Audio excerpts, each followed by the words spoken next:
அரசியல் மேடையில் பேசுவோரெல்லாம் எல்லா வீட்டு உறவுகளையும் முறைகேடாக சொல்லி கற்றுத்தருகிறார்கள். தாய் மாமன் என்று சொல்லு என்கிறார்கள், சிலர் அப்பா என்று சொல்லு என்கிறார்கள், ஒரு சித்தப்பா என்று சொல்லுகிறார், ஒருத்தர் அண்ணா என்று சொல்லுகிறார். அண்ணன், அண்ணா, தம்பி, இப்படியெல்லாம் உறவு முறைகளை கொண்டு போய் மக்களுக்கு பாடம் கற்றுக் கொடுத்து மாற்றான் வீட்டு உறவுகளை எல்லாம் தங்கள் வீட்டு உறவுகளாக மாற்றிக்கொள்ளலாம் என்று கடத்தி சென்று திருமணம் செய்து விடுவார்கள். அந்த வகையில் தான் தற்போது சில அரசியல்வாதிகள் பேச்சுக்கள் இருக்கிறது, வன்மமாக இருக்கிறது.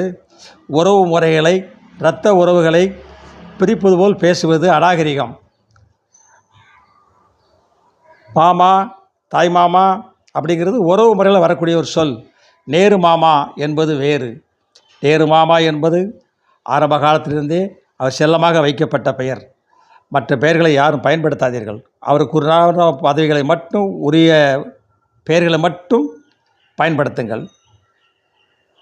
இப்போ எத்தனை தளபதி இருக்காங்கன்னு பாருங்கள். தமிழ்நாட்டில் எத்தனை தளபதி, எத்தனை கேப்டன், எண்ணிலடங்காமல் இருக்கிறார்கள்.